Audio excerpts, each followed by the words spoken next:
This is Classical Ideas with Greg Soden.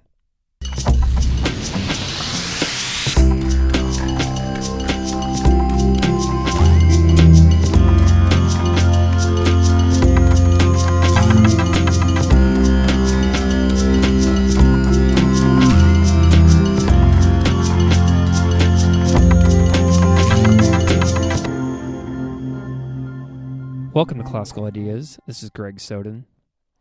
If you had an ordinary public school experience in the United States like me, you probably were taught about the immigration to the United States through Ellis Island, life in Manhattan as a large part of the American experience, and even some about the ethnicities, religions, and cultures of the various populations of people who immigrated to North America in the last few hundred years.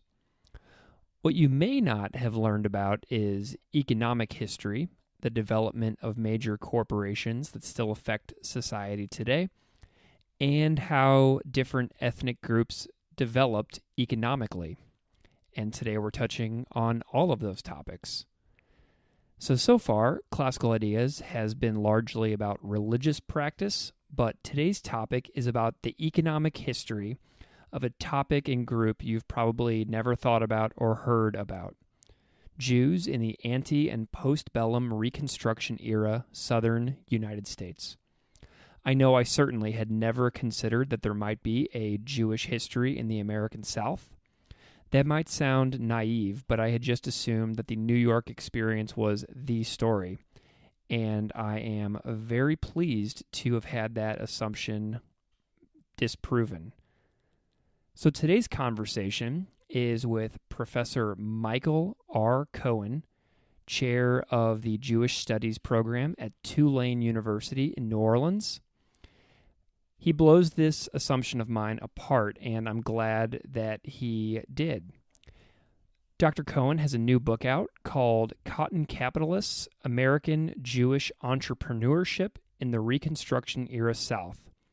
The book came out recently from NYU Press. So without further delay, let's get to my conversation with Dr. Michael R. Cohen. Dr. Cohen, thank you so much for coming on the show. Thank you for having me. Appreciate it. Can you introduce yourself to the audience and discuss your areas of academic specialty? Sure. Well, I am a professor, as you mentioned, down in New Orleans at Tulane. I actually grew up in Maine and worked my way south. And so my graduate work was at Brandeis, and I started off my career looking at conservative Judaism. And so my first book was about the origins of that movement. It was religious history, kind of religious history from a social perspective. And frequently, you kind of, as you start in one area, you kind of continue on in that area. But I ended up switching a little bit, well, a lot actually, and started moving into Jewish economic history. I just really sort of got hooked, I guess, by a few quotes that I found, and I really started digging deep and ended up kind of switching over to this Jewish economic history side, which is what Cotton Capitalists is all about. So a little bit of a roundabout way to get there, but that's where I am. I found that to be such a compelling angle of your work as well, because the economic side is not something that I am really all that familiar with. So you are filling in a large gap in my own knowledge with this book. So I appreciated the topic and the content of the book for giving me this new perspective, because it's not something I ever really considered. So, yeah, no, I think you're right. It's just economic history has been something that we really haven't explored enough in Jewish history, and I think it just explains so many things that we really haven't been able to explain before. So I've really enjoyed kind of digging into it and thinking about problems and why they happened with this kind of new angle in mind, I guess you'd say. One of the things that really captured my attention in the book is the transformation of the Jewish people on the North American continent. So I have a big picture question for you. How did Jews transform from like a wandering peddler lifestyle to one that catapulted them into the forefront of like the post-bellum Reconstruction America? Yeah, and that's a great, that is sort of the overarching question of the book. So I would argue that there were two things. First of all, there were structural forces that really positioned them for success. So before the war, as you mentioned, this kind of wandering, peddling-based lifestyle, Jews were really, that's what they were doing, and they were on the margins of the cotton industry. And some were peddlers, some graduated to, general store owners in these interior towns, but the financing of the cotton industry was generally conducted in large port cities such as New Orleans, and so Jews in the role that they were in really were not central at that time. So after the war, you have the growth of the railroad and the telegraph, and you have other technology and other forces. Cotton marketing, cotton financing really moves to the interior towns in which Jews were already peddling or already opening stores. And so the market kind of came to them. They were, in a sense, in the right place at the right time. But in addition to these structural forces, it was really about these ethnic economic networks, and that's what this book's really about, that provided this competitive advantage that allowed Jews to really thrive. The economic transactions in this period, and I know we can kind of dig into some of these things, in a little bit, but economics was predicated on trust. And, J.P. Morgan has some of these great quotes that really talk about trust just being the fundamental basis of business. And for ethnic minorities who were not always trusted by a large society, trust often boiled down to this shared ethnicity. So Jews would trust other Jews because Jews were strange to Southerners who had never maybe met a Jew. And so these levels of trust, really, this is how business was done.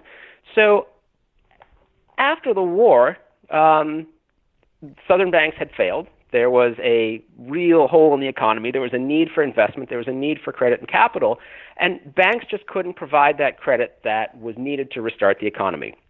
And so lending fell to those who had already established these trust networks and who could access the credit that was necessary to start the flow of cotton. And those who had these networks really had a built-in competitive advantage. And, these networks were just created because ethnic minorities often were not trusted by large society. So Jews had access to these networks. And Jews were not the only minority, and this is the point that I really try to make in the book as well, to have these ethnic networks. If I had focused on the cotton industry in Egypt, for example, I could have written a very similar book about Greek merchants and how Greeks were able to kind of create these networks as well because they were a minority group. But these networks of trust really allowed Jews to successfully conduct business, to really move from this wandering, peddling-based lifestyle into very central role in global capitalism. Cotton was the most important crop really in the world at that time. This is a portion of American history that's so brand new to me. And, like many Americans who grew up in the American public school system, I really had only ever studied Lower East Side, New York, Ellis Island, and this experience that you referred to as the assumed quintessential American Jewish experience. So I don't really associate, before reading this book, Judaism with the South pre and post Civil War. So this is so fascinating. Did this ante and postbellum era transform American Judaism in general, just as much as the quintessential version that most of us have heard about in high school American history? Was this just as transformative? Yeah, no, so we tend to think of Ellis Island and this kind of being, the beginning of Jewish settlement in America, being the end of the, 19th century and early 20th century. But there really was, first there were Sephardic Jews who came to America before it was the United States of America. And then there were these German and Alsatian Jews who came in the mid-19th century, and they really created the framework, I would say, for the American Jewish community. They faced the same issues that East European Jews would later face, this idea of how can you be American and how can you be Jewish at the same time. And they set patterns, they created a framework, they set models for integration, they kind of created the image of the Jew, or they moved, the Jew from rather an image to a real person among Americans in the 19th century. So There were leadership structures, there were organizations that were in place when these East European Jews came. And so, we like, again, to think that these East Europeans came to the Lower East Side and there was nothing there, but there already were Jewish organizations that were set up in America that would really help those Jews to integrate and become Americans. So one of the stories, one of the characters in the story that really stands out to me is the recurring appearance of Julius Weiss. So what was it about the story of Julius Weiss that captured your attention, and why did you start the book with him, and why does he appear throughout the whole book as such a recurring presence?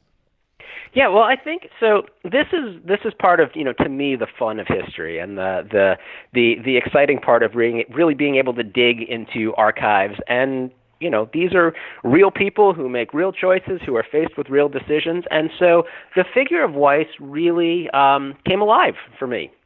He really lived the story. He came over on a steamship, knowing only a cousin and people from his hometown.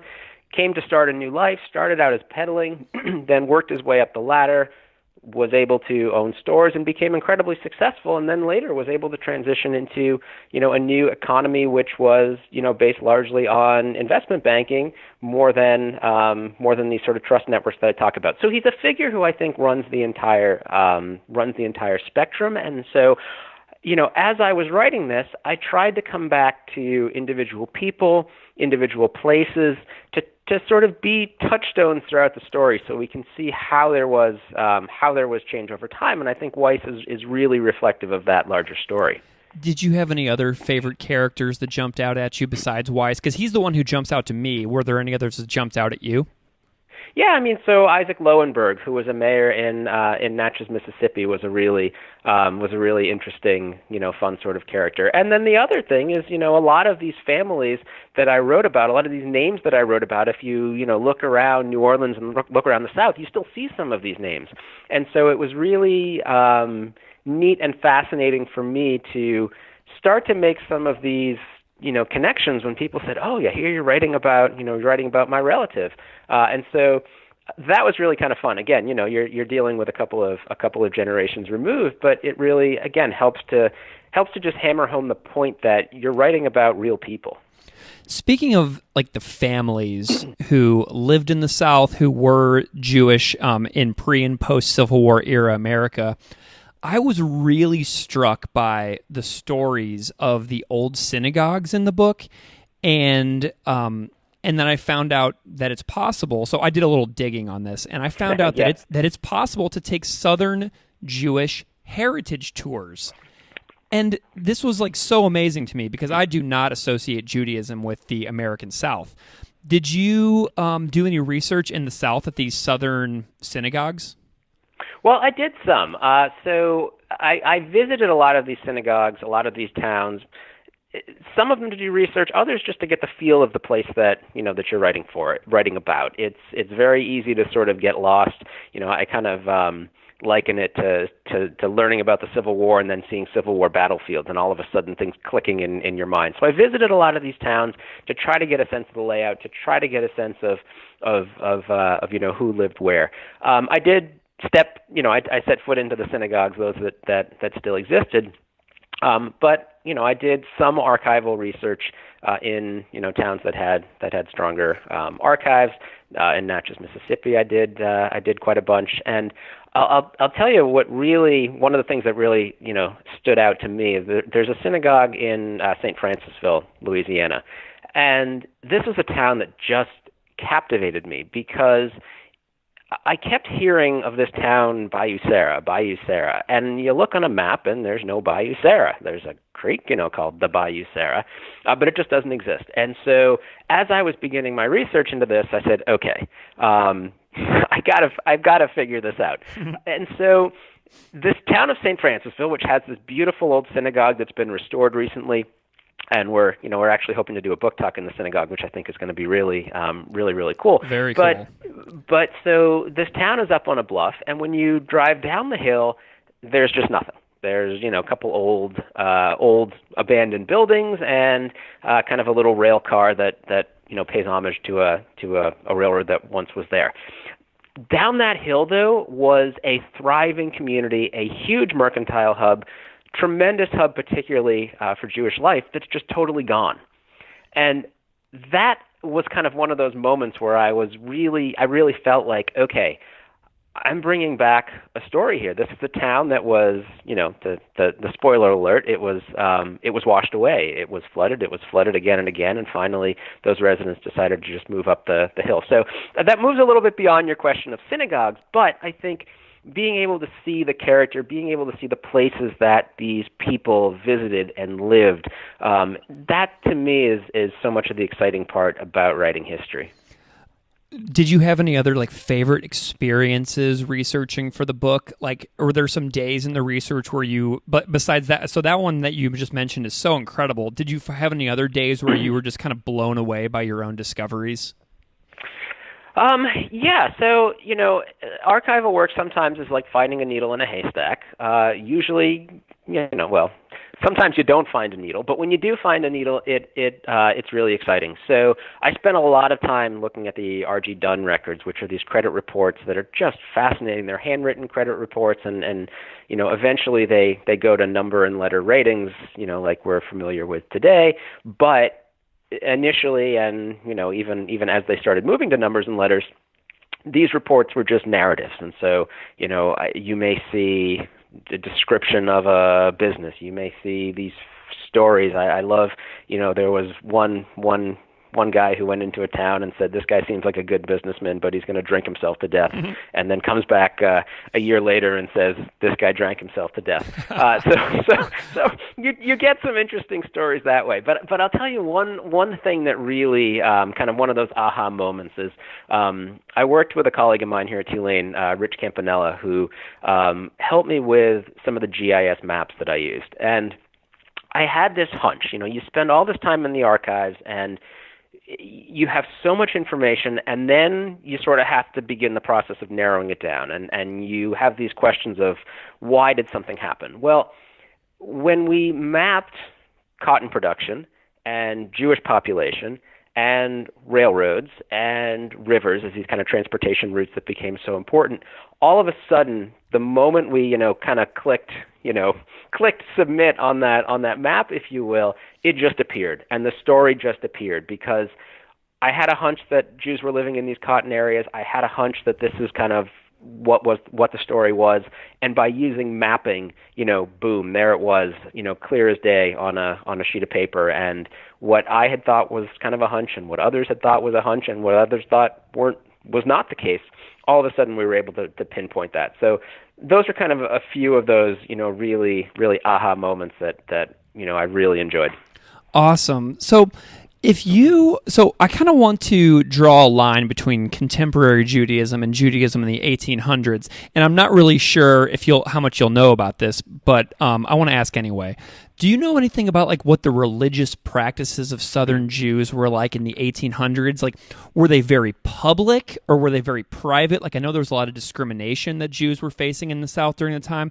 What would we recognize or not recognize in the Judaism of today compared to Judaism in the 1800s in the South? Well, so the South really comes to embrace Reform Judaism, and Reform Judaism doesn't really become a movement per se, until the institutional apparatuses, I guess, begin to emerge in 1870s, 1880s. But there was a move toward reform in the South because it fit the lifestyle. So, for example, we talk about this, peddling and moving from one community to the next. Well, it's really hard to keep kosher when you are doing that. It's hard to follow a lot of other Jewish laws. It's hard to observe the Sabbath if you are, if you're on the road and if you're the only Jew around. So, the South came to really embrace Reform Judaism. A lot of, and this it's not just limited to the South, but part of what these Jews wanted to do is make their religion less peculiar to outsiders. So they begin to adopt terms like the Jewish minister. they will build synagogues that on the outside come to resemble churches. And it's they would call their houses of worship oftentimes the Jewish church. And so I think it shows on one hand that Jews are very concerned about maintaining their Judaism, but also integrating and showing their neighbors that they can be Americans, that this is an American religion as well. But if anyone's ever visited the Torah Synagogue in Newport, Rhode Island, it's one of the earliest synagogues. Dates back to the colonial days. And if you look on the outside, it just looks like a house, very similar to synagogues in Amsterdam. And the message there was that Jews, we want to keep our religion private. We're still concerned about, anti-Jewish, uprisings and sentiments. And, Jews back then were not ready to really bring their Jewishness out into the public sphere.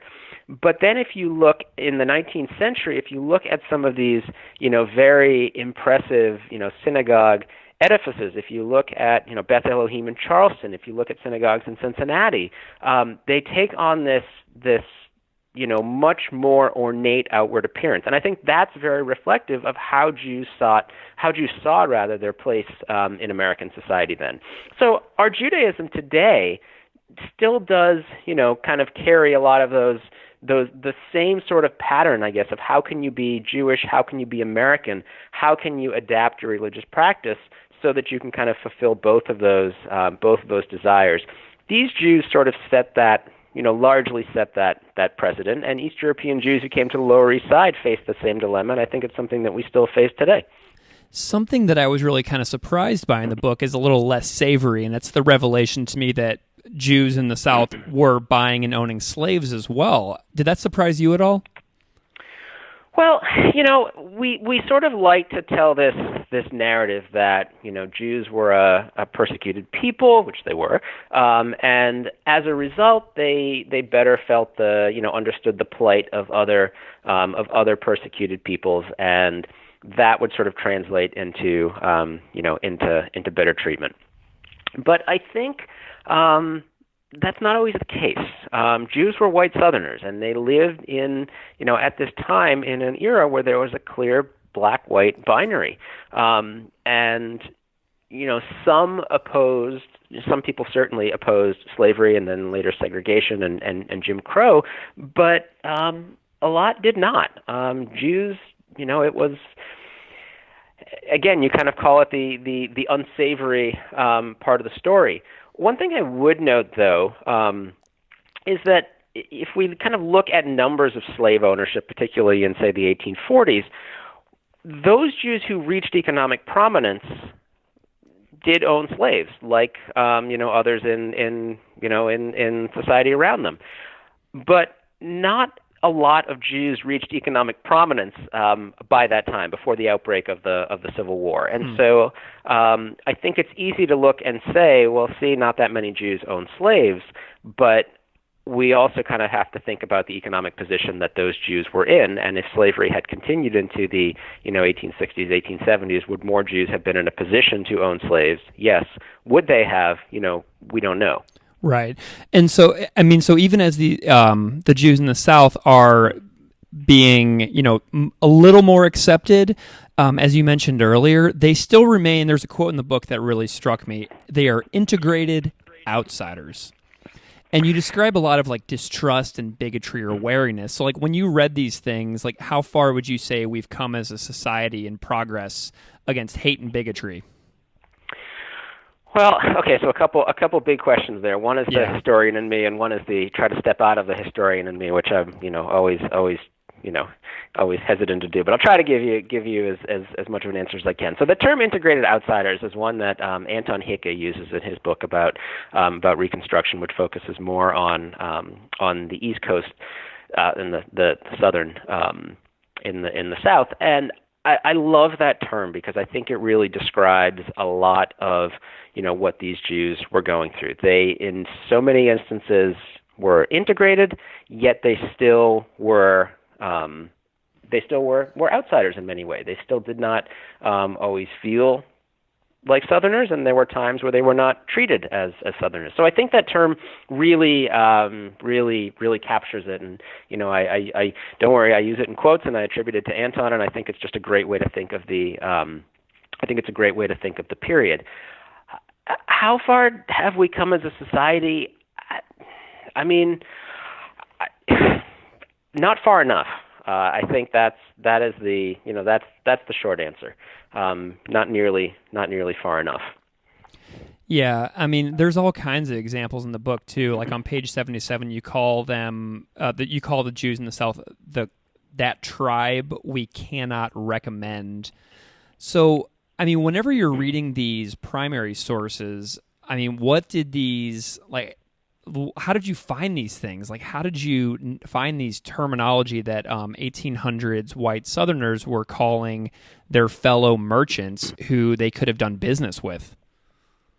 Yeah, so that quote, if I recall, was from an R.G. Dunn agent who was a credit reporter, and so I guess we kind of have to step back and think about the context. A lot of people had really never met a Jew. A lot of people had a stereotypical image of the Shylock figure, and here comes a Jew as a peddler. A lot of Jews did not trust these outside credit reporters and didn't want to open up their books to them, and as a result, a lot of these credit reporters didn't necessarily trust Jews. So that's the charitable explanation. The other side is there was a lot of fear of the outsider, fear of the unknown. Who was this figure? I also found, in that same sort of vein, I also found a lot of references, after the war to people who said these Jews, these northern Jews, came down, in force after the war, when in fact a lot of the businesses that, were so central to the economy at the time were southern businesses. They were southern businesses before the war, and then they would establish a presence in New York. So there really was this fear of the other, this fear of, the outsider, and the unknown. A company that a lot of people will recommend is Lehman Brothers. And the financial collapse of 2008 is still fresh in many people's minds. Many people are still recovering from it. And perhaps one of the most notorious examples of this collapse is the bankruptcy and ceasing of operations at Lehman Brothers. Why does Lehman Brothers matter to post-bellum Reconstruction? Well, this was really one of the quintessential firms, and it was one of the most central firms in the cotton industry. And Lehman Brothers the Lehman Brothers were Jewish. They set up shop in Montgomery, Alabama. They opened up a New Orleans branch, and they were shopkeepers. People came in and traded cotton for goods. They supplied goods. People would sell their cotton to the Lehman Brothers, and they really created, in the antebellum period, one of the strongest Jewish businesses, and they really sort of set this model because they had accumulated some credit and had accumulated capital. They had strong credit networks, and they had these connections to the north as well. So after the war, Lehman Brothers emerges in great shape, and they are really one of, if not the central firms that are helping to take European investment and funnel it down into the South to businesses Jewish and non-Jewish. They were one of those key firms that, like I said, the South needed credit. The only way they were going to be able to rebuild a collapsed economy is if they had credit. Cotton was a credit-based crop. You needed all your supplies up front. You needed, foodstuffs. You needed to be able to continue to keep an account. And Lehman Brothers was really a powerhouse after the war, and it became a linchpin to the Southern economy, in large part working with other Jews, but also working with non-Jewish firms. And whenever we think about all these firms and these businesses and these relationships that the buyers and the sellers are creating, there's this term that springs up a lot in the book, and that's the ethnic network. So can you tell the listeners, what is an ethnic network regarding Jewish cotton merchants in Reconstruction America? Yeah, I think that goes back to that, that kind of initial point about trust. And this is one way that minority that minorities are able to kind of have a competitive advantage in 19th century capitalism. And like I said, it wasn't just for Jews. It was a way that business was predicated on trust. And you would think that, okay, that means that as I continue to do business with a company, I start to trust you more and more, and so, we increase the volume of business. But that's not really the way that trust worked. And trust was often fostered outside of outside of the business world. J.P. Morgan has this great line about, I would there are people I wouldn't lend money to, on all the bonds of Christendom, but I would give $1 million to somebody who had, not a cent in the world as long as I trusted them. Mm-hmm. And because Jews were not interacting with non-Jews, they largely had, separate social spheres. There were certainly interactions, don't get me wrong, but in terms of, of clubs that they may have belonged to, in terms of family connections and marrying within family, Jews and non-Jews were largely in separate spheres, and that didn't give them the opportunity to build trust yet with a lot of these non-Jewish firms. And so Jews really used that shared ethnicity as kind of the glue that, gave them, opportunities for trust. Like if you, want to work with a company overseas, and if you need to, funnel capital investment and goods back and forth, you better really trust the person on the other side of the transaction, because there's not a whole lot of recourse if that person defaulted. And so ethnicity really became that trust for these minorities who did not have those same interactions with the broader society. And I would again emphasize that this is not just Jews, and we see the same phenomenon happening, with Greek merchants in Egypt, in Egypt's cotton industry. And so it's difficult. It was really difficult for me to sort of wrap my head around that, because we just don't think of business happening that way. And in large part, this ethnic economy that Jews had kind of came to an end with the rise of cotton exchanges and stock exchanges, when transactions become a little bit more impersonal. But while they're personal, it's these ethnic networks, these trust networks, that really are so central to the industry.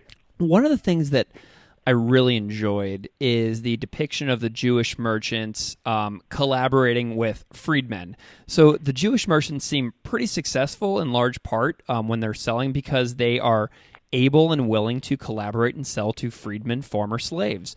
So, what did you find interesting about the partnership between these two populations?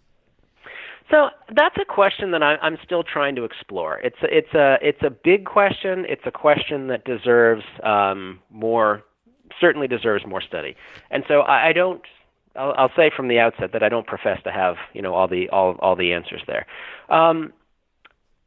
There were claims that either Jews were more lenient and more willing to cross the color line, or by some historians, by some observers, and there were other claims that Jews were particularly exploitative to freedmen, former slaves. And I think the answer, kind of similar to going back to the issue of slavery, is that I think Jews acted in large part, like everybody else.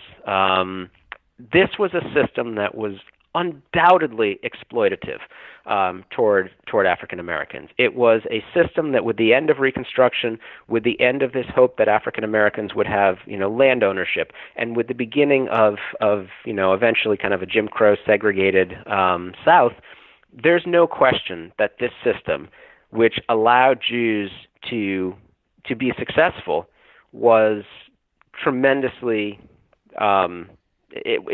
Reconstruction was a failure, for African Americans, and I think if we look at contemporary issues, so much of that stems from the failure of Reconstruction.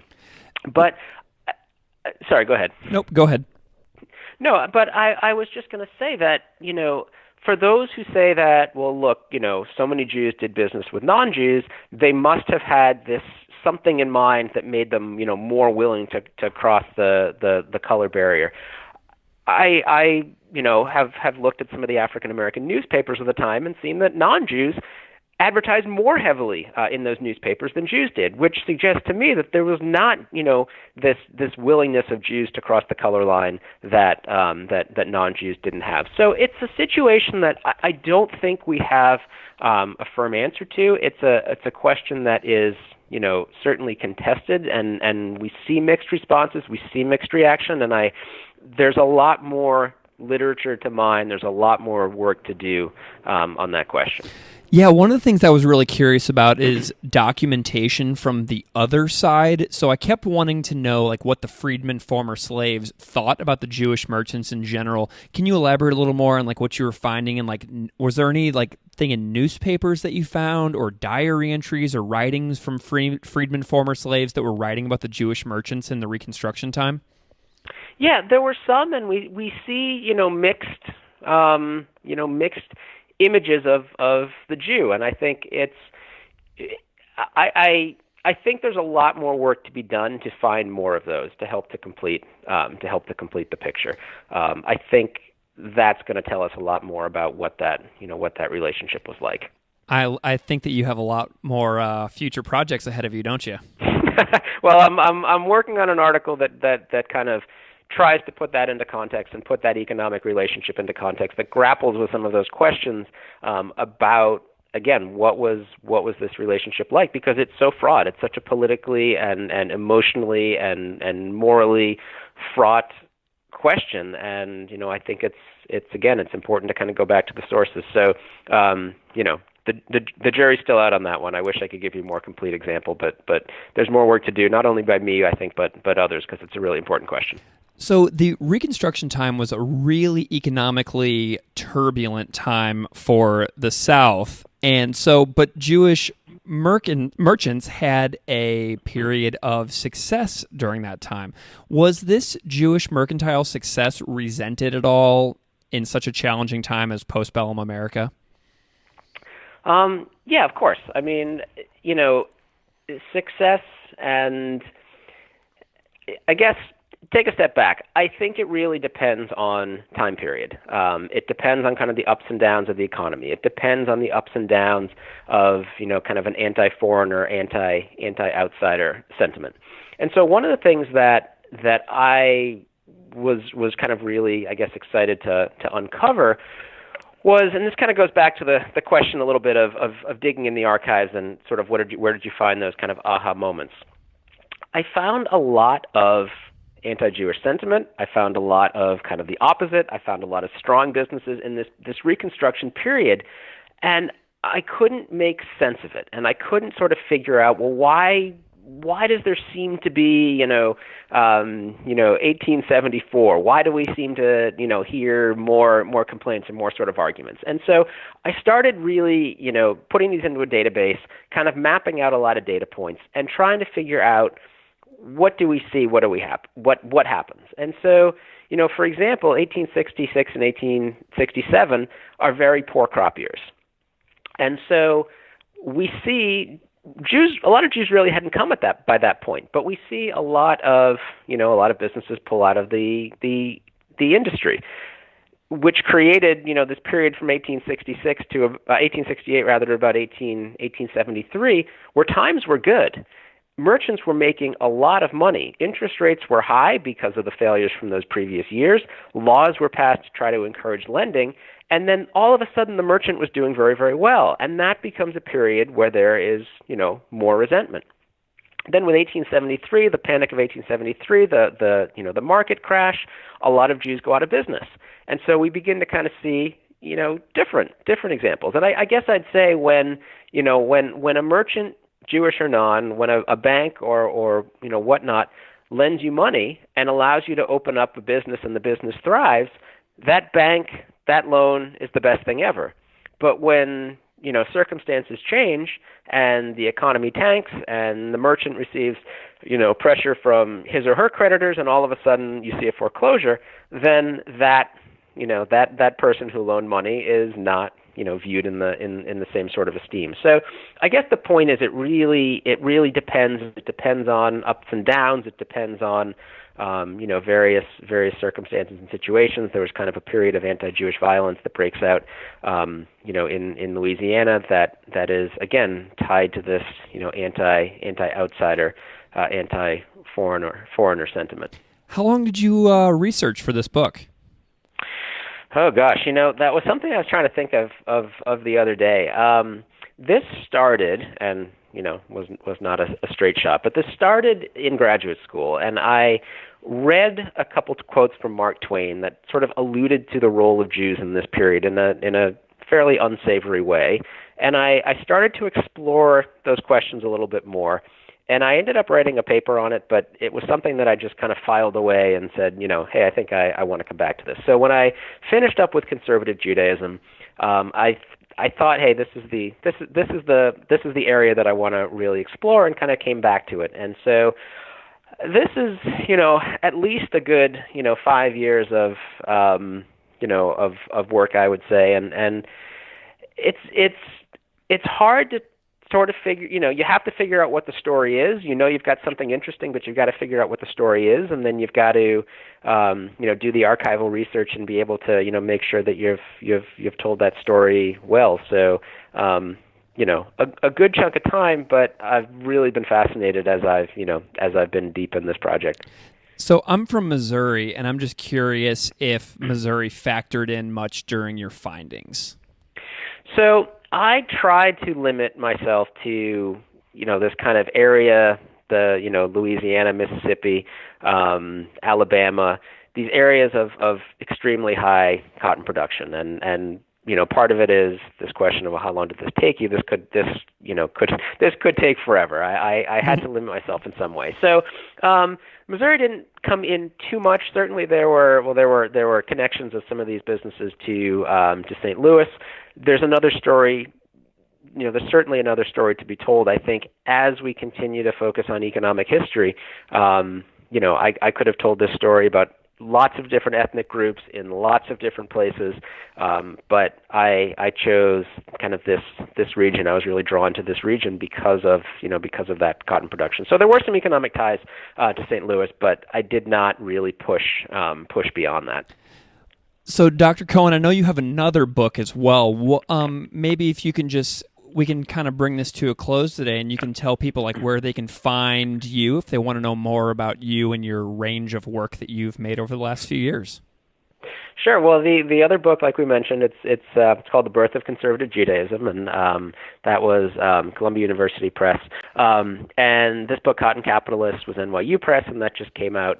In December. And you can certainly find me here at Tulane. You can certainly reach out to me at Tulane, and I've got some planned stops to talk about the book. In LA right now, in New York, and in some of the small towns around the region. I just spoke in Charleston, so hopefully I can speak to a lot of people and kind of help to get the message out, and certainly exciting to talk about this stuff. This is an area, you live this for a long time, and when you can finally tell the story, it's great to hear interest. It's great to I've got a lot of calls and interactions with people who say that was my great grandfather, that was the town that I grew up in, and I'd always sort of wondered this. So those interactions are really great.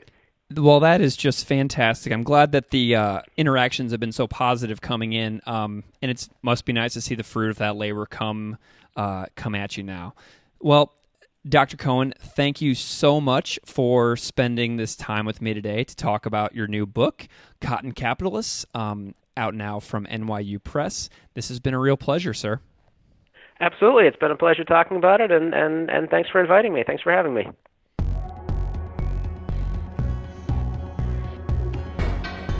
Classical Ideas is produced by me, Greg Soden. Music on Classical Ideas is performed and composed by Derek Strybig.